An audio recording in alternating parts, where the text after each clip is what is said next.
महाराष्ट्र के पुणे में शनिवार वाड़ा में नमाज पढ़ने को लेकर विवाद हो गया है, जिसके बाद से भारतीय जनता पार्टी की सांसद ने गौमूत्र से शुद्धिकरण किया है। इसके बाद से इस मामले को लेकर जमकर बवाल मच गया है। आपको बता दें कि शनिवार वाड़ा में मुस्लिम महिलाओं के नमाज पढ़ने का वीडियो वायरल हुआ, जिसके बाद से हिंदू संगठनों और बीजेपी सांसद मेधा कुलकर्णी ने गौमूत्र छिड़ककर और शिव वंदना करके शुद्धिकरण समारोह आयोजित किया। इसके बाद जमकर बवाल मच गया। ये तस्वीरें आप देखिए किस तरीके से ये पुणे से तस्वीरें आ रही हैं और जमकर बड़ी संख्या में लोग शनिवार वाड़ा में इकट्ठा हो गए। इस घटना ने महाराष्ट्र में तीखा राजनीतिक विवाद भी खड़ा कर दिया है। विपक्ष ने सांप्रदायिक तनाव भड़काने का आरोप लगाया है। मेधा कुलकर्णी ने शनिवार वाड़ा को मराठा साम्राज्य का प्रतीक बताते हुए इसे नमाज के लिए अनुचित स्थान करार दिया है। बीजेपी सांसद ने कहा कि यह पुणेकारों के लिए चिंता और आक्रोश का विषय है। हमने शनिवार वाड़ा में शिव वंदना की और स्थान को शुद्ध किया। हम भगवा झंडा फहराना चाहते थे, लेकिन अधिकारियों ने रोक दिया।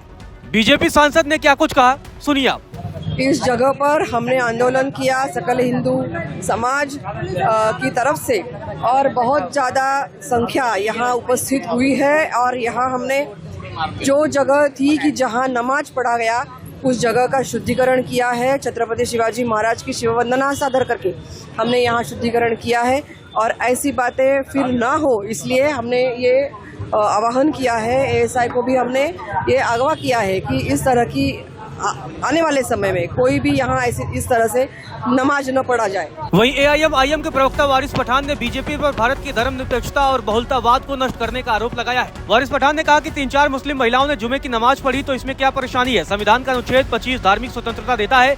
बीजेपी को अपने मन की नफरत को शुद्ध करना चाहिए। क्या कुछ कहा उन्होंने, सुनिए आप। जो देश की सेकुलरिज्म है, प्लुरलिज्म है, उसको नष्ट कर रहे हैं ये बीजेपी वाले, सिर्फ नफरत फैला रहे।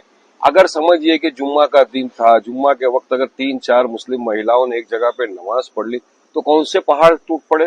हाँ, ये लोग अपने हिंदू भाई गरबा खेलते ट्रेन में, हमने तो कभी ऑब्जेक्शन नहीं उठाया। एयरपोर्ट के ऊपर गरबा खेला जाता है, कभी हमने तो ऑब्जेक्शन नहीं उठाया। चलिए ऐसा प्रोटेक्टेड मॉन्यूमेंट तो सबके लिए है, तो क्या कर सकते हो उसमें। 3 मिनट की नमाज के लिए आपको इतनी तकलीफ होगी, जबकि संविधान आर्टिकल 25 इजाजत देता है इंसान को अपना रिलीजन प्रैक्टिस करने की।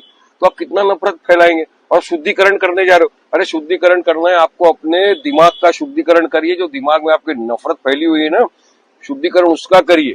वहीं इस पूरे मामले को लेकर पुणे में बवाल खड़ा हो गया। इसके बाद से पुलिस को मोर्चा संभालना पड़ा। डीसीपी जोन 1 पुणे सिटी ने बताया है कि हाल की घटना के बाद से हमने मोर्चा संभाल लिया है और पुलिस प्रशासन ने स्मारक या उसकी रेलिंग में किसी के भी प्रवेश को रोकने के लिए पूरी सुरक्षा व्यवस्था सुनिश्चित की है। उन्होंने किसी भी समुदाय की धार्मिक प्रथाओं में किसी भी तरह का हस्तक्षेप न होने पर शांति बनाए रखी है। डीसीपी ऋषिकेश रावले ने बताया कि भारतीय पुरातत्व सर्वेक्षण यानी कि एएसआई द्वारा दर्ज की शिकायत के आधार पर कोई भी कार्रवाई की जाएगी। उन्होंने क्या कुछ कहा, सुनिए। आज की जो पूरी घटना थी उसमें जो मोर्चा निकाला गया, ये मोर्चा कल की जो घटना हुई थी जिसमें एएसआई प्रोटेक्टेड मॉन्यूमेंट में रिलीजियस प्रैक्टिस के तहत रिलीजियस प्रेयर की गई थी, उसके खिलाफ ये मोर्चा था। इस मोर्चे में पुलिस प्रशासन का पूरा बंदोबस्त तैनात था। पुलिस प्रशासन ने ये इंश्योर किया है कि एएसआई की जो भी प्रोटेक्टेड मॉन्यूमेंट है उसके अंदर कोई घुस ना पाए। जो भी उनकी रेलिंग थी वो रेलिंग के अंदर कोई घुस ना पाए और उस तरह से बंदोबस्त पूरा कंप्लीट किया है। इसमें दोनों धर्म के कोई भी जो उनके रिलीजियस प्लेसेस है उनको किसी को हाथ नहीं लगाने दिया है और इसी तरह हमने पीस ये मेंटेन किया हुआ है। इससे पहले आपको बता दें कि इस पूरे मामले को लेकर बवाल खड़ा हो गया। 3 मुस्लिम महिलाओं ने यहाँ पर शनिवार वाड़ा में नमाज अदा की, जिसके बाद से इस पूरे मामले को लेकर बवाल बढ़ता जा रहा है। आपको बता दें कि आरोप है कि महिलाओं ने शुक्रवार को शनिवार वाड़ा में नमाज पढ़ी। वहीं इस पूरे मसले को लेकर एएसआई ने भी शिकायत दर्ज कराई है। अब इस पूरे मसले को लेकर महाराष्ट्र की सियासत गर्माती दिख रही है।